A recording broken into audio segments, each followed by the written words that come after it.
Hello out there, and welcome to the Danny. And Rihanna show. This is Danny Pena, Rihanna's husband. And this is Riana Manuel Pena, Danny's wife. And we have a little story time to get into today.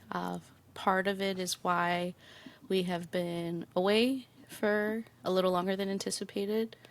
And Danny and I, both have different reasons why we feel compelled to do this. So, Danny, you want to explain to the people what's going on kind of overall, and then we can get into the Yeah. details of our story. So originally last week, we've been planning this for a while. We wanted to go to the zoo, the San Diego Zoo, because our daughter Violet, she loves animals. She's always bringing it up. She has a lot of books about animals, right? So we're like, hey, let's take her to the zoo. I think this will be a cool moment for her. First time for her. First time for us in San Diego. And I heard nothing but great things about it, right? So Yeah. we we planned it out. We were driving over there. We were fine. Like the drive was pretty smooth. Reed was I'm excited. gonna pause. I'm gonna pause. Yeah. I was asking for you to give an overall so that we could like Oh, sorry. that's what I said, just so for people who may need to tap out have a chance to tap out. Could we take that back? Sure, I could Okay. do it. All right. So I'll tee it up again. So today's episode is a bit of a story time about why we have been away from the show a little longer than anticipated. And Danny and I both have our reasons why we feel compelled to open up about this. But before we get into it, I do want to give a heads up that the story time is not all happy and involves some medical emergencies, some trauma around conception and pregnancy, and near death experience. So just want to let people know that if you need to excuse yourself, be well. We love you. But if not, I'll go ahead and pass it over to Danny to get us started. And we'll go through the hard part first, and then tell you why Yeah. we wanted to share this with everyone. Should we start with the reason why, and then we start the story? Do you Can think? yeah Yeah. yeah Yeah. Well, for me, yeah you know, we have never had an experience like this before. And here's the thing: we've been trying to get pregnant now for the past couple months. And actually we even had appointments with doctors just to make sure that we're healthy, everything is good. So, and the crazy thing is we had that conversation I think a couple of days before this actually happened. So one of the reasons why, and look, I wanted for Ree to mention this before first before we start having this conversation, and she will mention why she wanted to talk about this on the show. But for my part, I think it is important for especially men. Uh, it is important for men to learn about the woman's body, to learn more about how pregnancy or things that happens during the pregnancy. I think it's really good for us to educate ourselves. For I'm gonna give an example. I had a conversation with someone, and I mentioned to them what happened, with Ree, and it sounded like they were kind of confused, and it was because they really didn't understand how the process worked when it comes to pregnancy and so on, and the thing is, this happens a lot around the world, and I know it's been happening a lot because recently here in the States, because it's been coming up more like in the news and everything of like life-threatening pregnancy, women where they had to choose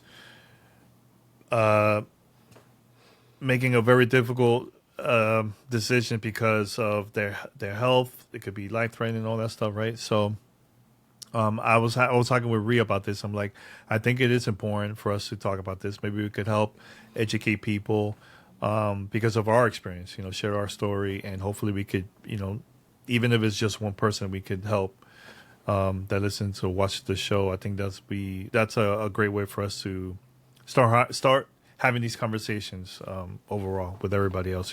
So it's important. It is important. But I'm glad that we're having this conversation, Ree. I think it is important. Yes, and I can get into one of my reasons maybe after we go through what happened to me specifically, because we're of course not medical experts, and No, we're not. We're not. we're just two people who are living life, and Mm-hmm. yeah, I think we should just get into it, shall we? I think folks who may need to excuse themselves have had the time to do so. So yeah, go ahead and start us off. How did our long weekend go, Danny?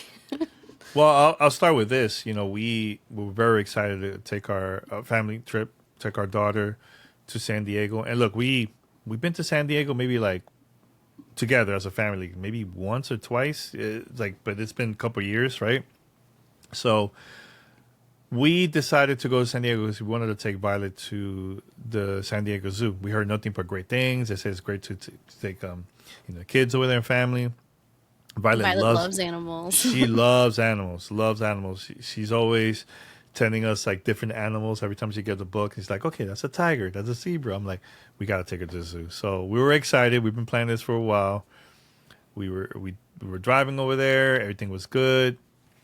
Nothing but great vibes, right? So we got to one of our friends' house that she lives actually in San Diego, because we were gonna get there Friday, then Saturday go to the zoo.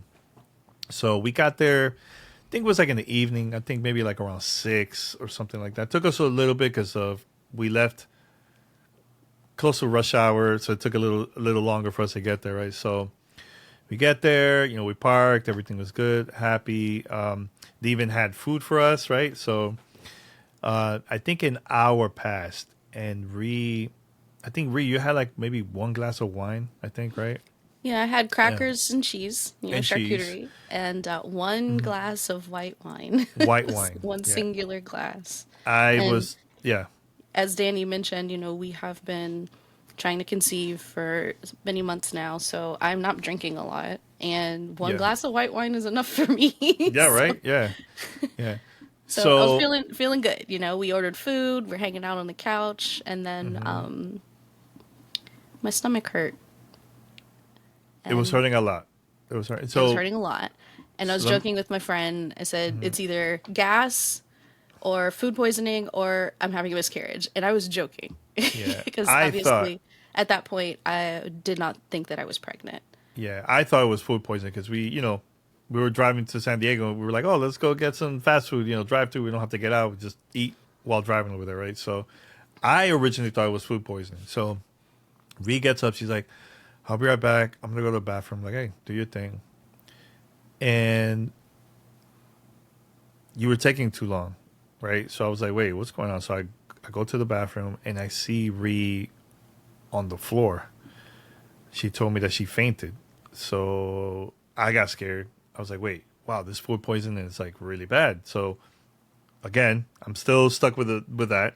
I told Ree, I think you should go upstairs and just lay down. So we went to our friends. They have like a bunch of rooms, right? So we stayed in one of the rooms, and Ree lay down. I went downstairs and I started talking to our friends. I was there like maybe for like 2 hours or so. Ree hit me up, and she's telling me that it's getting worse. And she's like, this is not normal. This is not no stomach ache. Something is off. I feel like I'm dying. And I got really scared. Not gonna lie. And I think your mom also called me because you were having conversation with your mom Yeah, I was and I was calling everything. my mom while I was upstairs because this Hmm. was, let's say, from 7 p.m. to maybe 10. Yeah. Kids were put to sleep. I'm in the next room trying not to moan too loud and also kind of not able to move because of the pain.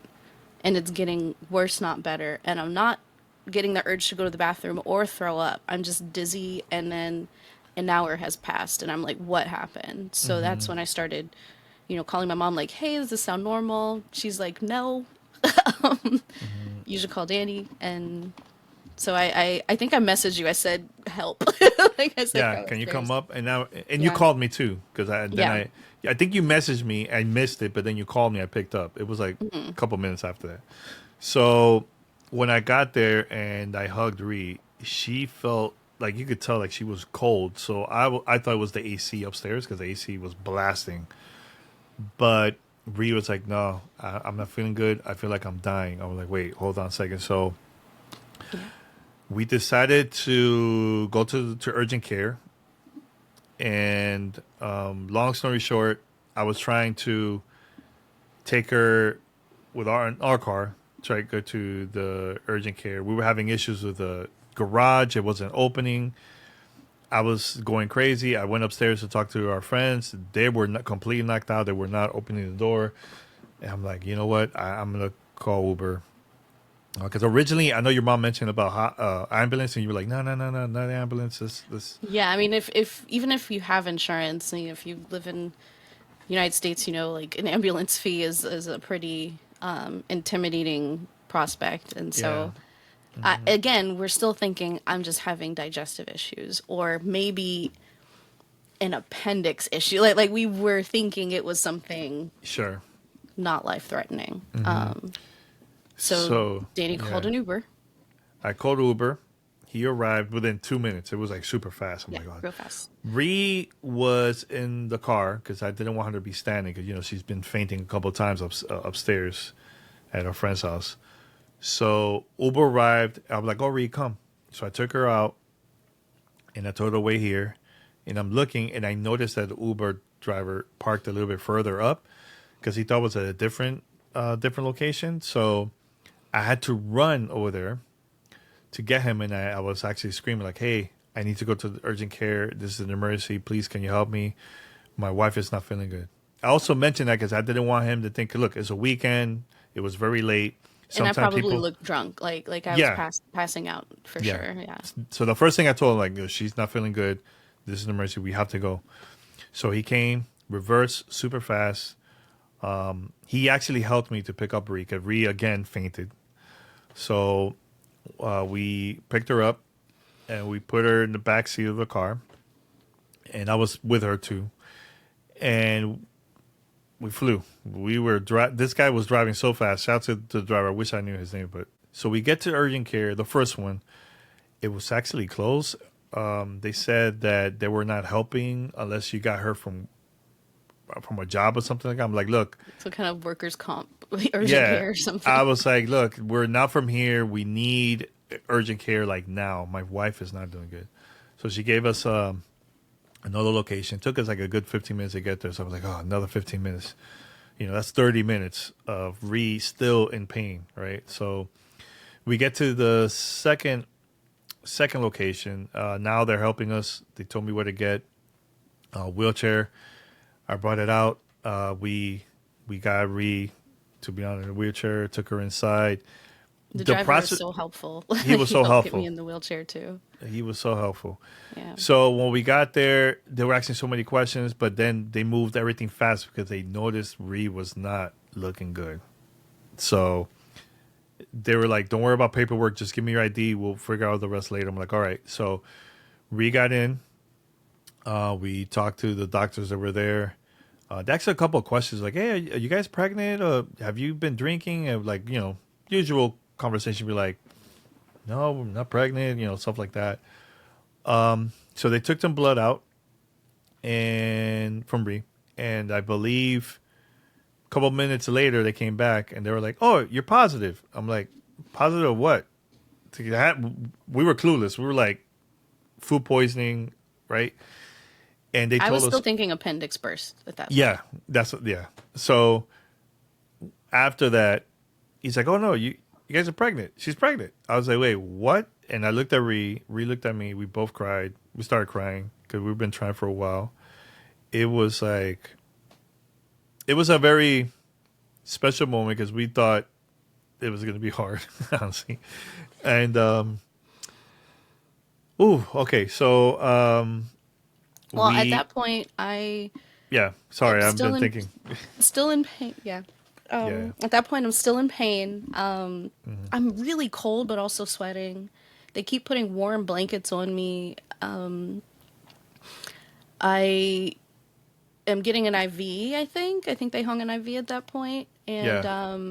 they're just To help you with the pain. help me with the pain. And they're just asking me, are you okay with this medication? Are you okay with this and that? And honestly, Danny just answered for me because I couldn't really tell what was going on. And then they say, okay, it's time to go take you for some tests. So they go to wheel me out to radiology, and they wheeled me like across the universe. Like this was a fantastic facility, but their radiology area was like several long hallways and two elevator banks away from the urgent care that they admitted us to. So it was a journey, and bless their heart, I guess the RN or the nursing assistant that was wheeling me through was good company. We were cracking jokes and stuff, and she was warning me out all the bumps because it hurt a lot, and so that was felt like a long time. I don't know how long it was, but when we got to ultrasound, they laid me out on the table. They tried to do the ultrasound, and they asked like, "Have you gone to the bathroom recently?" And I said, "No, it's been a while, I guess." But I haven't had much to eat or drink, just, that one glass of wine and maybe some water in the car hours and hours ago. They said, well, we could try to go to the bathroom. There's too much fluid. We can't really see what's going on, which is an indication that there's a lot of blood in my abdomen. And they say, okay, well, we can't really see anything on this ultrasound. And they try to do a different type of ultrasound, same result, too much fluid. So they say, okay, let's go to a CT scan, which is nearby, a couple doors down, I think. Yeah. And they move me over to the CT room. They get ready to lift me off of the, travel bed and onto the CT scanner bed. And I don't know what's happening. I can see the person who was with me and the radiologist, and I feel like I'm talking, but it's like that thing in a dream where, like if you're running but you're not moving, it like feels like you're moving through molasses, or if you're trying to speak to somebody but it's muffled and they can't hear you. That's what it felt like. So then the young woman was like, hey, stay with me. You there? Like, hello, like, and she's like shaking my shoulders, and I'm moving my arms, and I'm trying to be like, yeah, but my hands like won't do what I want them to do, and I'm kind of like fuzzy, and I hear her say over their radio system, she's like, I think we have a code blue, and several people come into the room, one of whom is holding a defibrillator, the paddles, and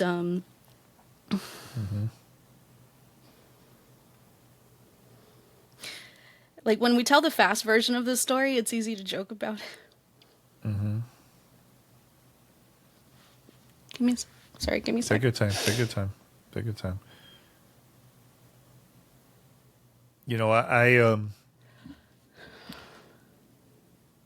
I'll tell you this. I wanted to make sure that Rihanna was going to be ready to talk about this, and you I can do really, this.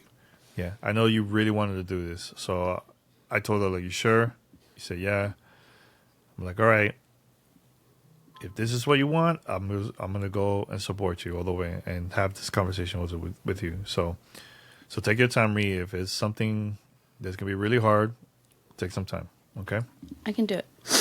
Okay. This is important. Okay. I saw a tunnel, and when I tell the joking version of this, it's like the 007, like the GoldenEye tunnel, where it's like the gun barrel and the spiral.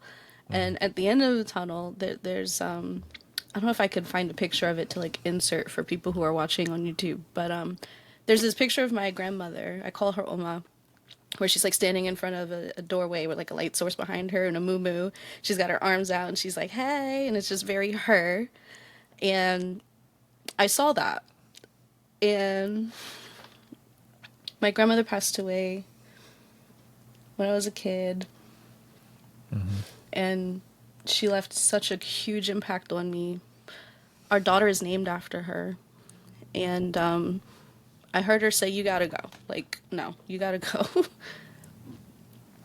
And she kicked me out. She kicked me back out. I said, I'm still here. And I said, I'm still here out loud. They heard me say it. I said it out loud while on the table. And they said, okay, she's still here. We need to go to surgery. And at that point, I really don't remember much of what happened. It's very blurry, but I think Danny could probably take it from there. I know at that point they took me back to where Danny was and Hmm. started getting ready to move me to the hospital, like the surgical area of the hospital, which was not in the same building. Is that right? It's like less than a mile away. So remember, I don't have my car, so Yeah. I have brought that up multiple times. I'm like, look, we're not from here. So, but when Reed got back with the team, with the doctor, nurses, and everything, I remember you came in. You said, "Oh, we're no longer positive." I was like, I think you said something like that. I can't quite remember exactly what you said. And I'm like, oh, so that's when they brought up that you had a lot of blood, that you were losing a lot of blood, and we needed Internally. internally. So we needed to make a decision about an emergency surgery, life threatening. Like this was like it had to be done ASAP, and I'm like, let's do it. And I remember they mentioned about bl- you getting blood and all that stuff, and you were like, Danny, yes, yes to everything. Just sign it. Let's do what we got to do. I'm like, okay. So I said yes. I signed. Ambulance came, picked us up. Thanks to the whole team for taking care of you at the urgent care. Now we're going to the second one, the main hospital. And the good thing about this part is that they're all connected as part of the same network. So it was easy to once we got there, they already had all the information. Like it was quick, right? Hmm. So we got there, and they were like, they got Ree, took her to her room. I was downstairs waiting actually because I didn't know what was going to happen. I thought I had to wait here during surgery, but the thing what they told me is we needed to get a room first. So that took a little bit, not long. It was maybe like 20 minutes or so around there. Meanwhile, I'm talking to her mom, telling her, my mom, hey, we're in the hospital. Ree's going to get surgery, this and this and that. So now they got me. They took me upstairs to where Ree was at before surgery. And they gave us multiple scenarios of like different type of surgery that might happen depending on the situation, once they're going to start. So again, Ree was saying yes to everything. She was like, yes, yes, yes, sign, sign, sign. I was like, all right. So now it's time for surgery. So At that point, my mom got on a flight, I believe. no, she got a flight like around 4 o'clock in the morning. She bought it, flew out like around 10 or something like that in the Okay. morning. Yeah, and she got there after you were done. Actually, you were in a recovery room. Right. So, but while all this happened, I'm in the waiting area, so I'm the only one. There's nobody there. I'm falling asleep. I haven't done this. Staying up all night in a very very long time. So it was really hard for me, really really hard. But at the same time, I was scared. I wanted to make sure that Reed was okay. You know. Now I'm also while I'm in the waiting room, there was multiple TVs and they were giving updates about different surgeries, and it looked like there was two. That one of them was Ree, so I knew it when they started, and I was just waiting for one of them to turn like recovery. That's when I'm like, okay, this could be Ree. So then I was waiting, and the doctor came, and the first thing the doctor said to me when she came out, she goes, "Thank God that you came here on time, because if you would have waited till the next day, she could have died. You basically saved her life for bringing her here." I won't take full credit on that because one, Ree mentioned it to me. Two, I have to thank all the doctors and nurses that were helping too. You know, so I'm very very thankful. I'm thankful that everything went smooth. They told me that she lost a lot of blood, It was almost 2.7 liters 2.7 liters, is and what they removed. Now, to be clear, they did a laparoscopic surgery, which means they put a camera through my navel and two tools through my left and right abdomen and yeah, inflated my belly and looked around, sucked up as much blood as they could. Afterwards, the doctor told me they were like tilting my body up on the table to like help drain it. Because, I was laying down, so it was like down and around my lungs and across my back and stuff. So they were trying to like pull it all into a place where they could reach it to vacuum and pulled out blood clots and found my right fallopian tube had erupted. And that's what happened. I had a miscarriage or an ectopic pregnancy, and they had to close that off, so no longer functions. My right ovary's okay, my left side's okay, but you know, uh, they did an incredible job of removing all the blood that they could.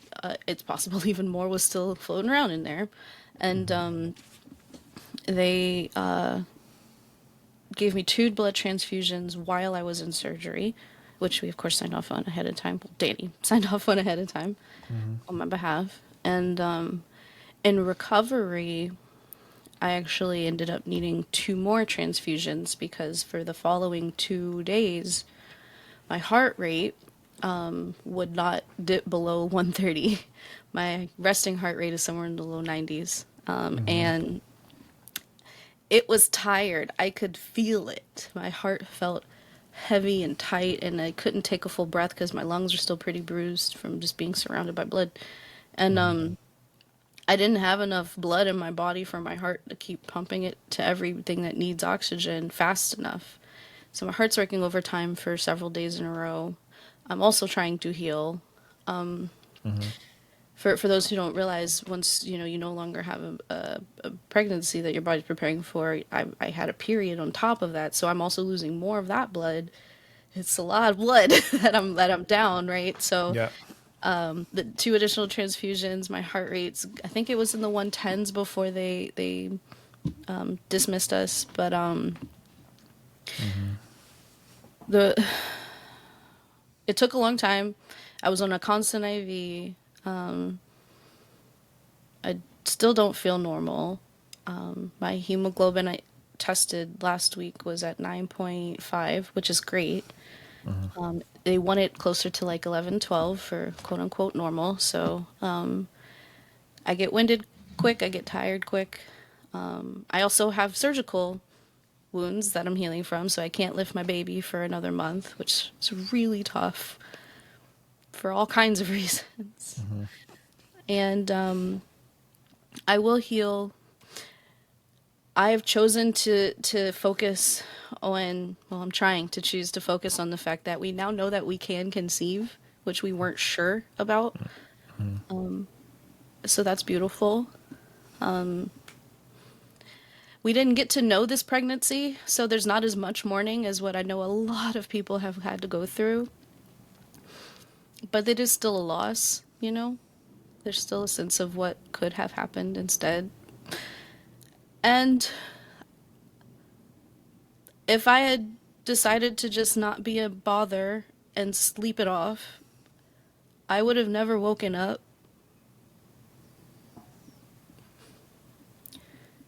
And I've spoken before about trusting my voice and not being afraid to be heard or seen and how important it is. And it's the lesson that keeps on coming back to me. And I can't do anything except try to spread it as far as possible because I know how impactful it is, especially something like this. If you're not feeling right, you have to ask for help. You have to ask for help. You may not know what it is. It doesn't matter. You can't be silent if you're in pain, period. You can't. It costs too much if you do. So that's my reason for sharing this, and not just in the case of a medical emergency like we experienced, or not just in the case of pregnancy related things. And I don't give a shit about what politics you believe in or where you live or what they have to offer you as far as help goes. Just ask for help if you need help. If you're hurting, you need help. Period. Period. If you're hurting in any way, please speak up. Yeah. Please just speak up and do your very fucking best to surround yourself with people who will listen to you. Because not everybody has that either. And I am so blessed to have Danny.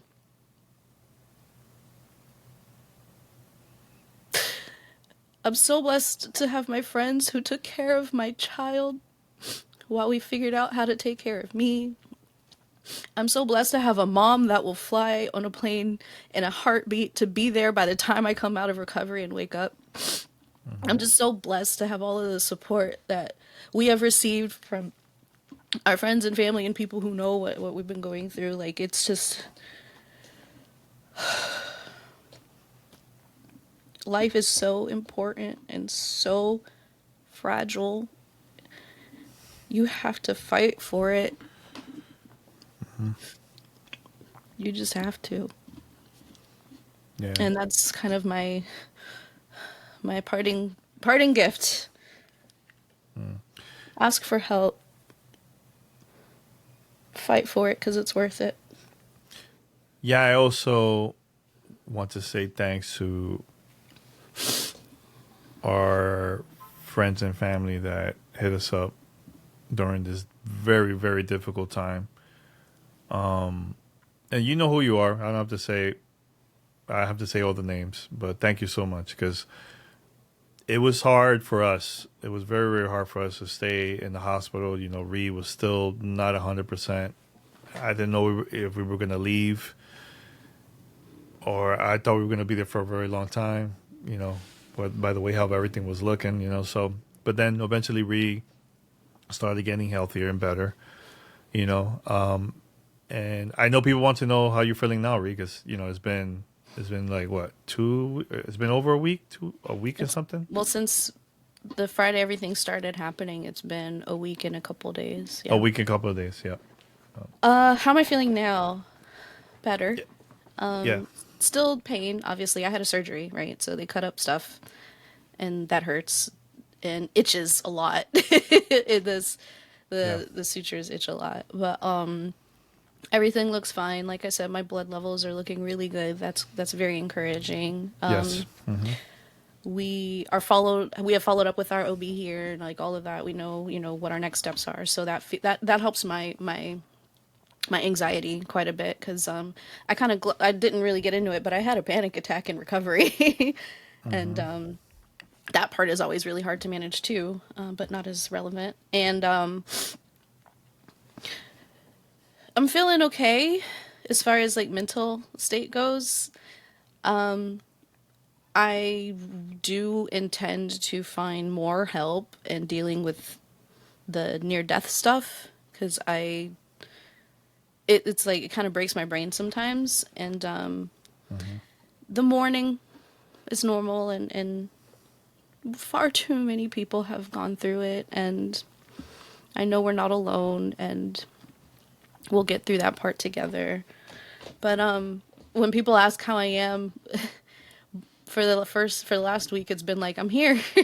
Like, I don't really know, but I'm here, and I'm grateful, and I feel stronger. Maybe a little more scared, but also at the same time a whole lot more brave. Like, Sure. I just want to live my life, period. Like, I don't want to waste any time on anything at all that isn't happiness and wholeness for me and the people I love. 'Cause it could be gone in a heartbeat. And I know that so much more intensely now. Yeah. but I have to be patient with my body, with the world, and with this process, and that's hard. That's hard to do. This is why, and the people know me how I am online when it comes to like social media and all that stuff. This is why I don't like wasting my time on arguments and going back and forth with people. You only live once. Is it worth it? No. You know, what's important to me is making sure that my family is okay. Rihanna, our child, Violet, our family members, you know, our close friends, the people that also been there for, you know, been there and helping us, and, you know, we helping them and all that. That to me was important. You know, this whole other negativity that's been happening, I completely ignore it. It's a completely waste of time. I'm always gonna have Reese back no matter what. You know, when you told me that you were feeling sick and you were not 100%, I was like, F everything. I'm gonna take you to the hospital. That's what's important for me, to see Ree, that it's okay, that she's healthy. You know, I just want to say that because, you know, it is frustrating when people just focus so much on the negativity, and the negativity I feel like get overshadowed. Then it gets more attention than the positive part about life, you know. And people don't talk about that. You know, there's people that gone through the same exact thing, and sometimes they're alone. They don't have no one, and you know how difficult it is for them to communicate to other people like, hey, I need help, you know. So that's why I'm thankful. I'm thankful that we were in the state of California. That's another thing too, that I'm very, very thankful about that too, for different reasons. And I'm thankful that we had the right people that took care of you, Ree. And here's the thing, and I mentioned this earlier, we don't go to San Diego. we're just like, we've been talking about it for months, like, let's just go one day, you know. And but imagine if that would have happened in Los Angeles. It would have been even harder because now it's me taking care of Ree and Violet, Yeah. at the hospital, you know. Yeah, the So what that's ifs are another thing. really It's scary, the what ifs. scary. Yeah, yeah. For all kinds of reasons, for sure. But Yeah. But yeah. I applaud Danny for saving my life, and also wanting to share this with the men in his life, and being so open about it, which is not easy because just like many women have gone through this, too many. A lot of Sure. men have too, and there's grief and loss and fear there too, and it's important for Danny, for you, and for other people who have been in your position to know how to begin to process that as well. And knowledge is power, right? Like you said at the beginning, the more people know about what could happen, again, this is just my experience, our experience. Many different things could happen for any number of reasons to other people, but like the common thread is like you got to know what the risks are and what to do when something doesn't feel right, and to believe women, to believe people when they say they need help. Yeah. Yeah. Anything else, Ree? That's it. You know, we just want to say thanks to everybody that still listens and watches the show. We'll be back again, talk about other stuff. You know, Ree is going to be healthier, of course, because she's getting better every day, which is good. Yeah. Hopefully more information, less tears next time. Yeah, yeah. So, but I'm very proud of you, Ree. I know you're doing your thing behind the scenes. You're still kicking butt. So, yeah. Thanks, Danny. Yeah. So, all right, one. Thank you so much for watching. Make sure to comment, subscribe. Please subscribe, please. It doesn't matter if it's on YouTube or the podcast services out there. Just make sure to support us and let us know your thoughts, about this conversation. So until next time, we're out. Take care. Bye. Bye.